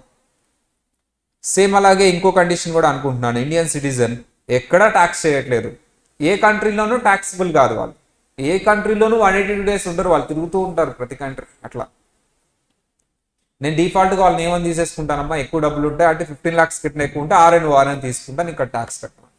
వేరే ఏదైనా కంట్రీలో రెసిడెన్షియల్ స్టేటస్ అయితే అక్కడ ట్యాక్స్ కట్టేసుకో. ఎక్కడా లేదు, నువ్వు ఇండియన్ సిటిజన్ అయితే ఇక్కడ ట్యాక్స్ కట్టే. అదేంటి సార్ నేను రెసిడెంట్ కాదు, 182 days లేదు, 182 లేదు, 120 లేదు, 60 లేదు, ఏం లేదు. నువ్వు ఎక్కడ కాదు కాబట్టి ఇక్కడ అంతే వచ్చి కట్టేసే ట్యాక్స్ 15 lakhs కంటే ఎక్కువ. సో ఆ 2 కండిషన్స్ అమ్మా అవే చెప్పారు. And residential status of Huff అంటే ఏంటమ్మా? HAF. Sir control and management ఇండియాలో ఉంది resident, control and management completely outside India ఉంది నాన్ రెసిడెంట్. ఇంకా ఆర్ఓఆర్ అనాలంటే కర్త ఆ 2 కండిషన్స్ సాటిస్ఫై చేస్తే 6 సబ్సెక్షన్ 6లోకి ఆర్ఓఆర్ సాటిస్ఫై చేయకపోతే RNOR. Others sir control and management partly or completely ఇండియాలో ఉంటే resident, completely outside India ఉంటే non resident. Sir in case of company, Indian company is always resident. Foreign company POEM ఇండియాలో ఉంటే resident, POEM outside India ఉంటే non resident. What is POEM? Place of effective management, nothing but decision making. So the second part is if it is a Indian income, if in any case it is taxable. ROR, RNOR, NR. ఏ కేసులో అయినా Indian income ఏంటమ్మా? taxable in India. If it is a global income or foreign income, ROR taxable, RNOR not taxable, exception. ఈ కేసులో మాత్రమే taxable. ఏదమ్మా? Business or profession అయినా సరే not taxable. Business or profession, setup or control is from India. Again sir ROR అయితే Indian income, global income taxable. RNOR Indian income taxable, global income not taxable. General rule not taxable. Exception ఏంటి? Business or profession even though not taxable, business or profession setup from India tax. Sir NR అంటే non resident, Indian income taxable, global income not taxable, no exception. ఎక్సెప్షనే లేదు, everything not taxable. ఏది? Global income. So అది overall. Sir Indian income అంటే ఏంటి? 4 conditions లో ఏ ఒక్క condition attach అయినా దాన్ని ఏమనాలంట? Indian income. First condition received in India, second condition deemed to received in India, కొన్నే ఉంటాయి. Third condition accrued in India, fourth condition deemed to accrued in India. Any one of the condition attached to that income, then it is Indian income, taxable in India. So sir deemed to received in India అంటే ఇవి మాత్రమే. Sir ఒక ఎంప్లాయీకి PF అనేది retire అయిన తర్వాత వస్తుంది, కానీ నేను ఎవ్రీ ఇయర్ వస్తున్నట్టు ఎజ్యూమ్ చేసుకుంటాను. టాక్సిబిలిటీ ఎవ్రీ ఇయర్ చేస్తాను, మళ్ళీ లాస్ట్లో వదిలేస్తాను. అది మీకు శాలరీ హెడ్లో లింక్ చేసుకోండి. సో ఎవ్రీ ఇయర్ టాక్సిబిలిటీ ట్రీట్మెంట్కి ఇచ్చి అది ఆర్పిఎఫ్ అయితే ఒక పార్షలీ టాక్సిబుల్ అని, ఎస్పిఎఫ్ అయితే ఫుల్లీ ఎగ్జామ్టెడ్ అని, ఇలా కొన్ని కేటగిరీస్ లాస్ట్లో వదిలేస్తాను. అంటే ఇది రిసీవ్ అవ్వకుండానే ట్యాక్స్ చేస్తున్నాను. Deemed to receive in India అనుకోండి. సేమ్ అలాగే ఆర్పిఎఫ్, పిఎఫ్ మీద ఇంట్రెస్ట్, సేమ్ అలాగే పెన్షన్, సేమ్ అలాగే సూపర్ యాన్యువేషన్, ఇవన్నీ లాస్ట్లో వస్తాయి రిటైర్మెంట్ అయిన తర్వాత. కానీ ఎవ్రీ ఇయర్ వచ్చినట్టు డీమింగ్ ప్రొవిజన్ అప్లై చేస్తాం. Not received in India but we are deemed to received in India every year. So same అలాగే dividend by Indian company. Indian company outside India pay చేస్తే అది ఇండియాలో pay చేసినట్టే తీసుకుంటాను. Deemed to accrued in India. Sir actually ఇవి ఇండియాలో accrue అయి ఉండవు, కానీ నేను డీమింగ్ ప్రొవిజన్ అప్లై చేస్తా ఈ కేసెస్లో మాత్రమే. So income arising from business connection అంటే ఎక్కడున్న మెయిన్ బిజినెస్ నుంచి. బిజినెస్ అంటే for example some dealer, business connection అంటే తర్వాత చెప్తా ఉండేది. What is business connection? So it includes the business activity person and agent ఉన్నాడు ఇక్కడ ఇండియాలో. నువ్వు లేవు, నీ ఆఫీస్ లేదు, కానీ నీ తరపున ఒక మనిషి పని చేస్తున్నాడు. అతను నీ తరపున స్టాక్ హోల్డ్ చేస్తున్నాడు, నీ తరపున ఆర్డర్స్ తీసుకుంటున్నాడు, మళ్ళీ ఓనర్షిప్ అంతా నీకు ట్రాన్స్ఫర్ చేస్తున్నాడు. ఇండైరెక్ట్గా నువ్వు బిజినెస్ చేస్తున్నట్టేగా ఇండియాలో. నీకు పోయం ఉన్నట్టే. ఆఫీస్ లేదు అన్నంత మాత్రాన పోయం లేదు అని నేను అన్నాను కదా. నీ తరపున ఒక మనిషి యాక్ట్ చేస్తున్నాడు. He is your agent there. Then you have a business connection in India, pay tax in India. So ఏమంట, ఓనర్షిప్ ట్రాన్స్ఫర్ చేసినా, అతని తరపున స్టాక్ హోల్డ్ చేసినా, అతని తరపున ఆర్డర్స్ సెక్యూర్ చేసినా, ఇవన్నీ చేసినా నువ్వు ఇండియాలో బిజినెస్ చేస్తున్నట్టుగా తీసుకుంటాను. నీకు ఇండియాతో బిజినెస్ కనెక్షన్ ఉందని తీసుకుంటాను. నువ్వు మాత్రం ఇండియాలో ట్యాక్స్ కట్టాలి. Of course you are not doing, your agent is doing. Sir కానీ వీటికి ఎక్సెప్షన్ ఇవ్వండి. ఏంటమ్మా అవి? సో ఓన్లీ పర్చేస్ చేస్తుంటే ట్యాక్స్ ఏ ఉంటుంది అక్కడ. ఇన్కమ్ ఉంటాయి కదా ట్యాక్స్ ఉండేది. And collection of news income ఉంటుంది, కానీ నేను వెళ్ళి కూడా outside India news collect చేయాలి. అందుకని ప్రతి కంట్రీ ఒకటి మాట అనుకుంది, న్యూస్ సంబంధించి ట్యాక్స్ కలెక్ట్ చేయాలి. అండ్ షూటింగ్ ఆఫ్ ఫిలిమ్స్ కూడా కలెక్ట్ చేయాలి. వాళ్ళు టూరిజం డెవలప్ అయ్యింది. మన వాళ్ళు ఎవరో వెళ్ళి ఆ కంట్రీలో మంచి సాంగ్ షూట్ చేస్తారు. అంతే కదమ్మా. అదేదో సినిమా వచ్చింది గునా కేవ్స్ అంట. అందరూ ఇప్పుడు ఫ్లోటింగ్ పెరిగిపోయింది. అసలు ఎవరికి తెలియదు, ఏదో కొంతమంది వెళ్ళేవాళ్ళు. మీరు సినిమాలు చూడరు కదా. So I don't watch movies అమ్మా యాక్చువల్లీ. సో నేను సినిమాలు చూడను. ఏదో అప్పుడప్పుడు మా ఫ్రెండ్స్ వెళ్తే చెప్తూ ఉంటారు అది వచ్చిందంట. ఇప్పుడు ఏం పెరిగిందాం, టూరిజం డెవలప్ అయిపోయింది కదా. సో ఇప్పుడు యాక్చువల్లీ ఏంటి చరిత్ర చెప్పమ్మా. ఏంటి ఆ మూవీ పేరు ఏంటమ్మా, మర్చిపోయా. మంజులం బాయ్సా? మంజులం బాయ్స్ ఏంటమ్మా మూవీ పేరు? మంజుమల్ బాయ్స్ కదా? కాదా? సరే నాకు తెలియదులేమ్మా. అక్కడ పడిపోతాడు గుంట్లో, గుంట్లో పడిపోయి లోయలో పడిపోతే వీళ్ళు పైకి లాగుతారు అనమాట. ఇప్పుడు వెళ్ళి అందరూ అలా పడిపోవాలని అందరూ అక్కడికి వెళ్తున్నారు, కానీ గ్రిల్స్ వేస్తారుగా పడలేకపోతే. అట్లా వెళ్ళొద్దమ్మా. మీ పేరెంట్స్కి ఆ మూవీ తప్పకుండా చూపించండి అందరూ. మీ పేరెంట్స్ అందరికి ఆ మూవీ తప్పకుండా చూపించండి. ఇప్పుడు అడగండి ఎక్కడికైనా పంపిస్తారు. Then only purchase from India. So that's why there are some divine causes are there. That's why they are exempted. News, diamond display, shooting of films, Adani. Sir, foreign income is always not taxable. If it is ROR, taxable. If it is RNOR, exempted. I mean exempted got not taxable. Kani two cases lo, the business or profession set up in India. Sir, Indian income taxable. Sir, foreign income taxable. NR అయితే not taxable others కి.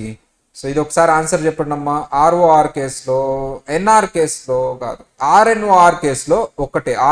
ఆర్ఎన్ఓఆర్ కేసులో ఎంత total income తీసుకుంటావు ఇండియాలో, ఎంత taxable? ఆర్ఎన్ఓఆర్ కేసులో ఎంత taxable ఇండియాలో? ఆర్ఎన్ఓఆర్ కేసులో ఎవరు ఫస్ట్ చెప్తారు చూద్దాం. ఆర్ఎన్ఓఆర్ కేసులో చూడకుండా.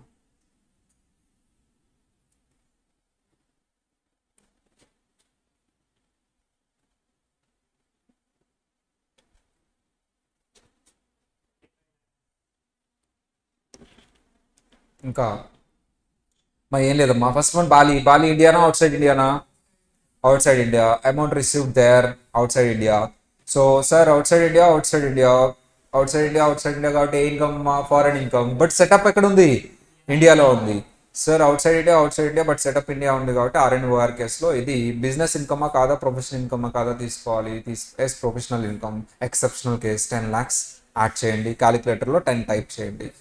Income from business in Guntur, ఇక ఆలోచించొద్దమ్మా, టైప్ చేసేయండి. 10 + 5 15.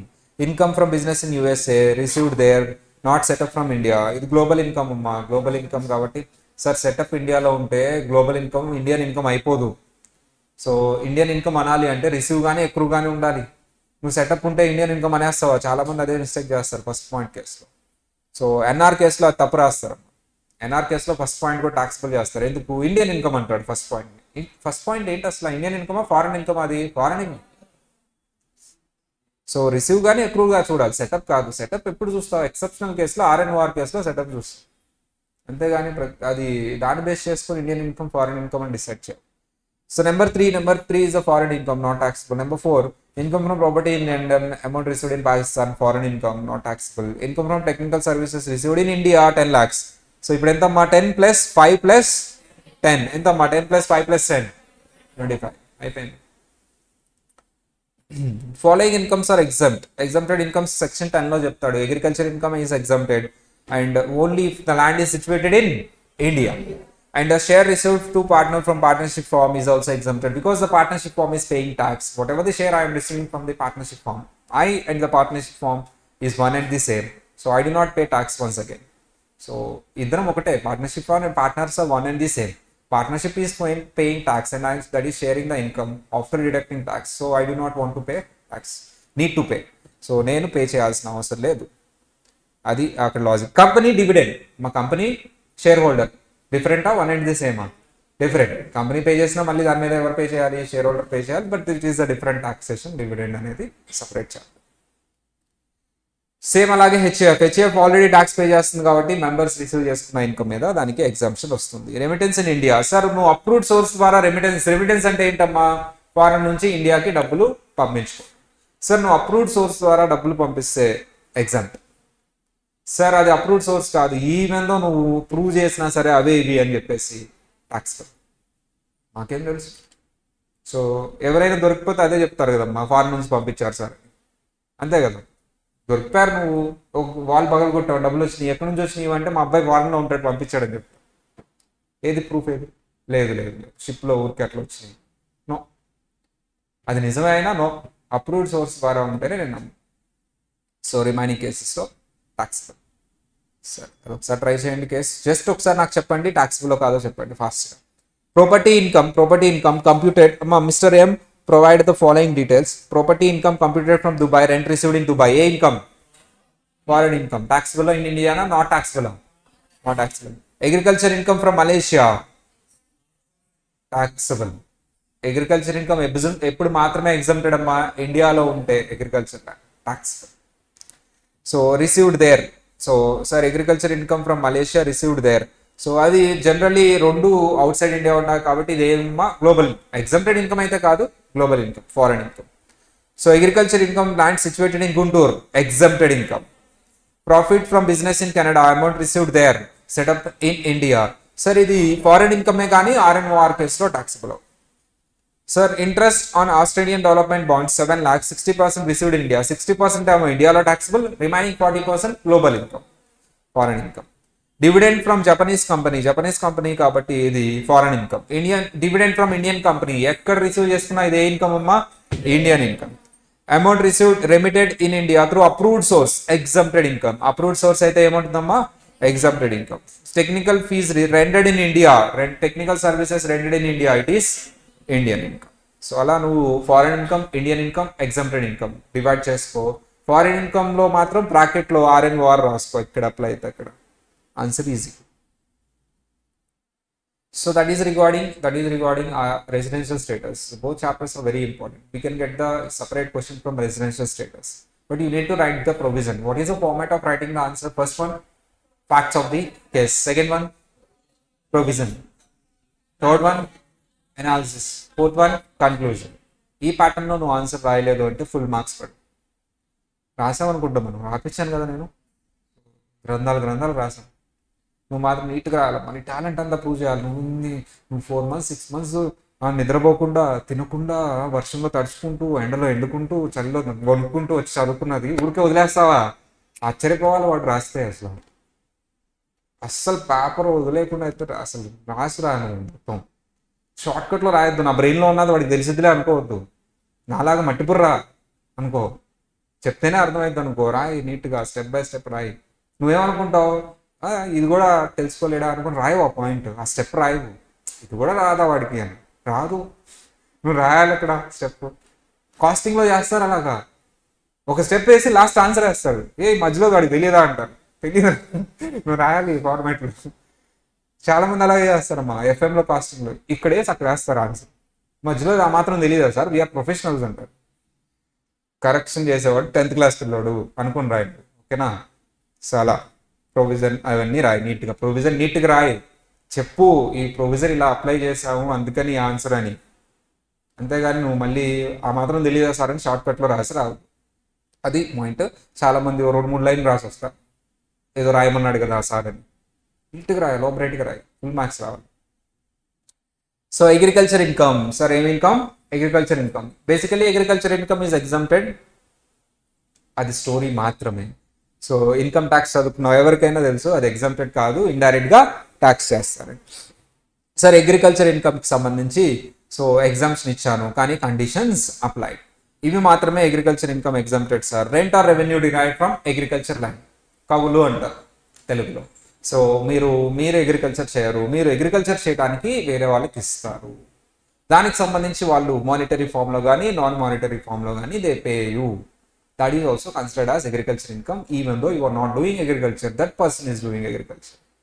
Second one, agriculture operations మీరు చేస్తున్నారు, మీరే అగ్రికల్చర్ చేస్తున్నారు, whatever the income you are receiving exempted. Third one, మీరు అగ్రికల్చర్ చేయట్లా, రెంట్ కూడా ఇవ్వాలా. అగ్రికల్చర్కి సంబంధించి మీరు ఏం కట్టారమ్మా? ఫామ్ హౌస్ కట్టారు, స్టోర్ హౌస్ కట్టారు, వేర్ హౌస్ కట్టారు, exempted. Nearest to the agriculture land, attached to the agriculture land, exempted. Land means agriculture land, it is 2 types, urban, rural. So urban agriculture land అంటే ఏంటి sir అంటే which is in ఆ cities. Rural agriculture land which in the rural places. So define it. So rural agriculture land అయినా urban agriculture land అయినా agriculture income exempted. ఎక్కడ నీకు difference వస్తుంది? Capital area sir. But ఇక్కడే చెప్తాం మన అగ్రికల్చర్ ఇన్కమ్ దగ్గరే 2 kilometers అంటే 10,000 కంటే పాపులేషన్ తక్కువ ఉంటే సార్ ఏంటి 10,000 కంటే తక్కువ ఉంటే అసలు ఆ ఏరియాలో ఆ మున్సిపాలిటీలో ఉన్న అన్ని అగ్రికల్చర్ ఇన్కమ్స్ రూరలే. 10,000 నుంచి 1 lakh ఉంది మా పాపులేషన్, ఓకే మీది సిటీ అయ్యా.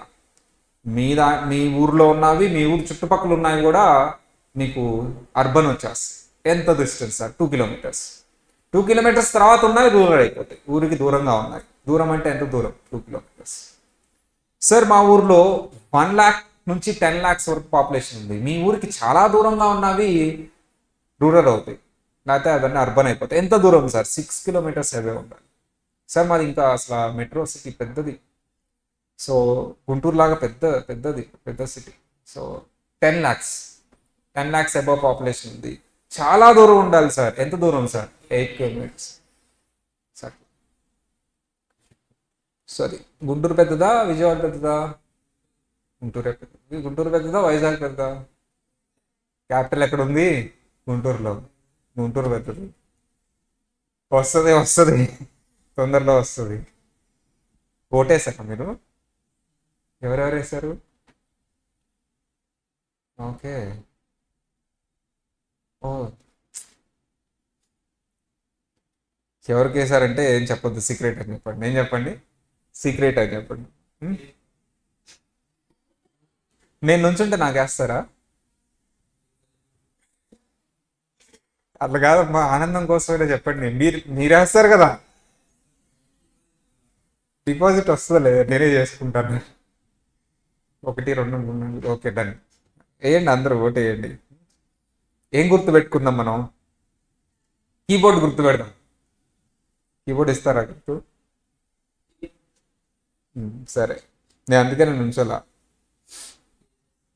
గెలుస్తానేమో భయం వేసింది. సరే, ఎనీవే, సరే ఈసారి ఏదో పెద్ద చేంజ్ జరగబోతుంది. అదేంటి? ఎవరు వచ్చినా చేంజ్ చేయనమ్మా, ఇది మటుకు sure.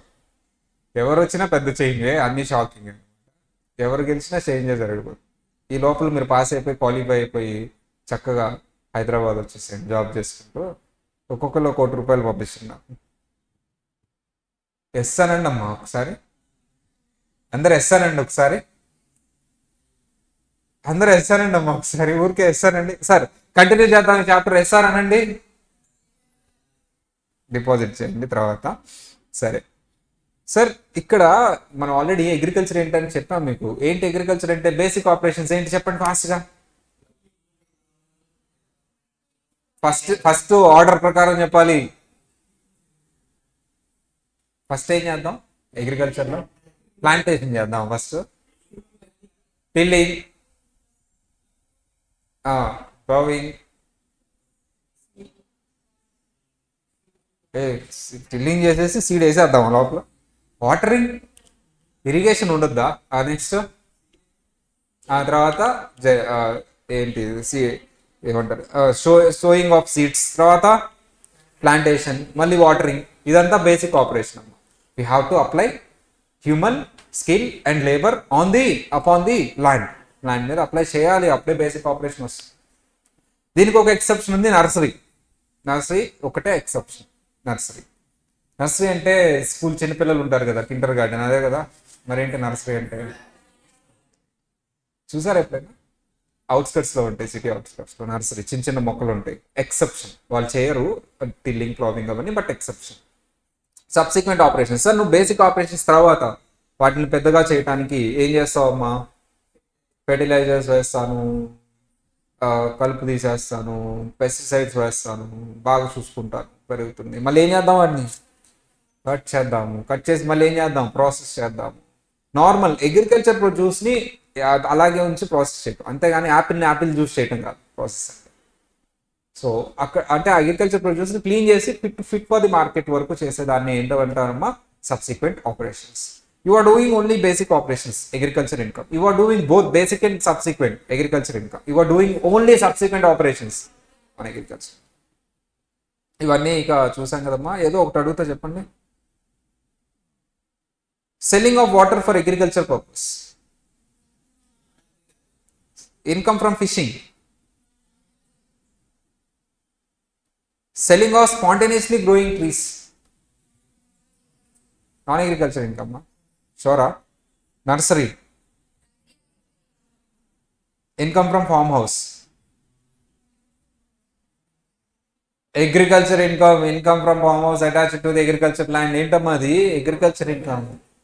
Rent received from agriculture land, agriculture income. Sir ఆ రెండింటికి బేసిక్ ఆపరేషన్ సబ్సిక్వెంట్ ఆపరేషన్ చూడకూడదు. ఏ రెండింటికి? Rent received from agriculture land, farm house attached to the agriculture land, basic operation subsequent operation చూడకూడదు నర్సరీకి. సరే సార్, మెథడ్ ఆఫ్ అగ్రిగేషన్ ఎప్పుడు apply అవుతుంది? ఎప్పుడు అప్లై అవుతుందమ్మా మెథడ్ ఆఫ్ అగ్రిగేషన్? 5,000 కంటే అబోవ్ ఉండాలి. ఏంటది? Agriculture income. Non agriculture income ఎంతకంటే అబోవ్ ఉండాలి? బేసిక్ ఎగ్జామ్షన్ లిమిట్ ఎంత? 2,50,000, 3,00,000, 5,00,000. Step number 1, both agriculture non agriculture రెండు యాడ్ చేసి ట్యాక్స్ క్యాలిక్యులేట్ చేయి. తర్వాత అగ్రికల్చర్ ఇన్కమ్ కి బేసిక్ ఎగ్జామ్షన్ లిమిట్ యాడ్ చేసి ట్యాక్స్ క్యాలిక్యులేట్ చేయి, లేకపోతే ట్యాక్స్ రాదు, తక్కువ వస్తుంది, తీసేయాలి కదా. సో ట్యాక్స్ క్యాలిక్యులేట్ చేయి. ఫస్ట్ ట్యాక్స్ లో వచ్చి సెకండ్ ట్యాక్స్ తీసేసేయి. సో తీసేసి చూసావా మళ్ళీ క్యాలిక్యులేట్ చేసా మళ్ళీ తీసేసా అన్నట్టు ప్రూవ్ చేయ వాళ్ళకి. సో రిమైనింగ్ దాని మీద ట్యాక్స్ కట్టేసి రిబేట్స్ అడ్జస్ట్ చేసేసి.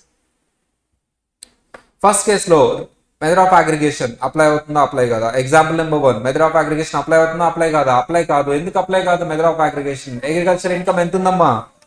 4,000, నాట్ అప్లికబుల్.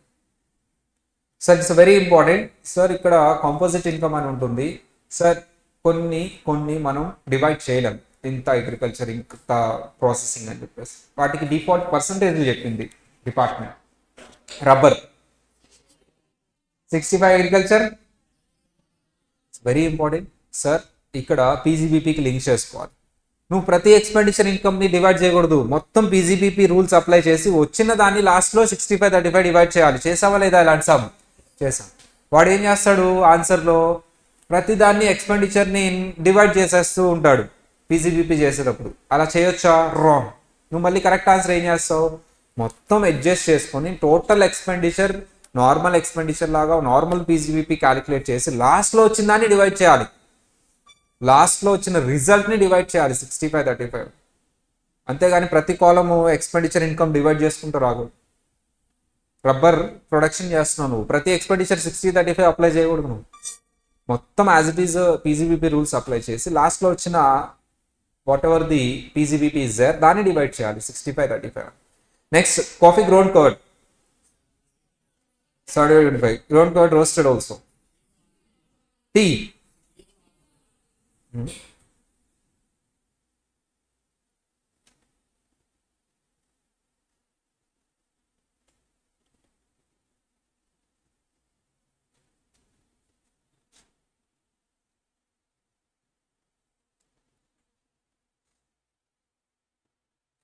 నెక్స్ట్ ఫాస్ట్ చెప్పండి అమ్మా. Growing and manufacturing of rubber percentage చెప్పాలి. 65-35. Coffee ground cured, coffee ground cured roasted. Tea nursery 100-0. So composite income ఇవి కాకుండా రిమైనింగ్ వాటికి నువ్వు డివైడ్ చేయాలి, నీట్గా డివైడ్ చేసుకోవాలి. నీట్గా ఎలా డివైడ్ చేస్తావు సార్?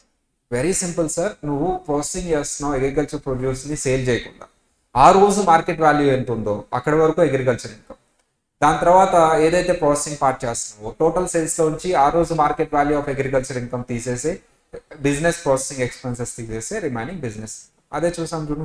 నువ్వు డైరెక్ట్గా సేల్ చేస్తే అది అగ్రికల్చర్ ఇన్కమే, ప్రాసెస్ చేస్తే మాత్రం ఆ రోజు మార్కెట్ వాల్యూ ఎంత ఉందో అగ్రికల్చర్ పార్ట్ ఏదైతే ఇన్కమ్ ఉందో ఆ రోజు రా మెటీరియల్గా వాడతావు కదా అగ్రికల్చర్ ప్రొడ్యూస్, దాని market value minus cost of cultivation agriculture income. Sir total sale చేస్తావు కదా, నువ్వు సేల్ చేసేది ఏంటి? కమర్షియల్ ప్రోడక్ట్ని. దాంట్లోంచి అగ్రికల్చర్ మార్కెట్ వాల్యూ తీసేసి మైనస్ బిజినెస్ ఎక్స్పెన్సెస్ తీసేసి పీజీబీపీ. చేసామా ఇలాంటి సమ్? 10th వన్ చెప్పు ఫాస్ట్గా చెప్పు. టోటల్ అగ్రికల్చర్ ఇన్కమ్ ఎంత? టోటల్ బిజినెస్ ఇన్కమ్ ఎంత?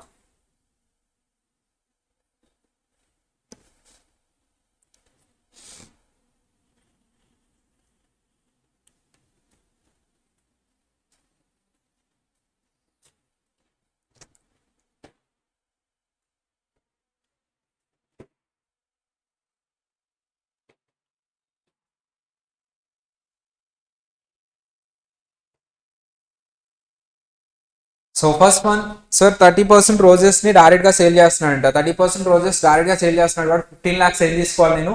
Agriculture income. నెక్స్ట్ ఏంటంట 15 lakhs and the cost of cultivation 10 lakhs. 15 - 10 ఎంతమ్మా? 5 lakhs. Cost of cultivation of balance is 14 lakhs. దీన్ని మనం రా మెటీరియల్ లాగా యూజ్ చేస్తున్నాం ఒక కమర్షియల్ ప్రొడక్ట్ ఏంటది గులాబ్ జెల్. దాని మార్కెట్ వాల్యూ 22 lakhs అంట. After processing business processing expenses అంట 1.5 lakhs. దాని మొత్తం గులాబ్ జెల్ని 25 lakhs అమ్ముతున్నాను. 25 lakhs మైనస్ 22 lakhs ఎంతమ్మా? 25 lakhs మైనస్ 22 lakhs ఎంత? 3 lakhs మైనస్ 1.5 lakhs, ఇక్కడ 1.5 lakhs. మరి ఇది ఆ రోజు ఉన్న మార్కెట్ వాల్యూలోంచి కాస్ట్ ఆఫ్ కల్టివేషన్ తీసేస్తే అగ్రికల్చర్ 22 lakhs మైనస్ 14 lakhs ఎంతమ్మా? 8 lakhs. అమ్మ 22 lakhs మైనస్ 14 lakhs ఎంత? 8 lakhs. 8 lakhs పైన వచ్చిన 5 lakhs. 8 ప్లస్ 5 ఎంత? 13 lakhs. బిజినెస్ ఇన్కమ్ ఎంత? 1.5 lakhs. సో ఇట్లా సేమ్ ఆ ఫార్మాట్ ఫాలో అయితే సరిపోతుంది. సార్ మైనర్కి సంబంధించిన అగ్రికల్చర్ ఇన్కమ్ అంటే పేరెంట్స్కి క్లబ్ అవుతుంది. ఏ పేరెంట్కి క్లబ్ అవుతుంది సార్? సార్ ఎవరికైతే హైయెస్ట్ గ్రాస్ ఇన్కమ్ ఉంటుందో వాళ్ళకి క్లబ్ అవుతుంది after deducting 1500. Sir loss from agriculture income దేంతో అడ్జస్ట్ చేయము, అది క్యారీ ఫార్వర్డ్ కూడా అవ్వదు. ఎందుకంటే పర్టికులర్ అగ్రికల్చర్ ఇన్కమ్ ఉంటే దాన్ని క్యారీ ఫార్వర్డ్ చేసుకుంటాం, కానీ వేరే హెడ్కి అయితే అడ్జస్ట్ చేస్తాం. Set of and carry forward set of ఉండదు వేరే హెడ్కి, ఎందుకంటే ఇది ఎగ్జాంప్టెడ్ ఇన్కమ్, ఏ హెడ్లోకి రాదు. అఫ్కోర్స్ అదర్ సోర్సెస్లోకి వస్తుంది కానీ సో నేను దే ఇన్కమ్కి ఎగ్జాంప్టెడ్ ఇన్కమ్స్ని ఏ దాంతో సెట్ ఆఫ్ చేయడానికి వీలేదు. మళ్ళీ అది క్యారీ ఫార్వర్డ్ చేసుకుని దేనికి మాత్రమే అడ్జస్ట్ చేస్తాం మనం? Agriculture incomes. 8 years. ఎన్ని ఇయర్స్ క్యారీ ఫార్వర్డ్ అవుతుందమ్మా? 8 years. అది 1 2 3 అంటే అగ్రికల్చర్ ఇన్కమ్.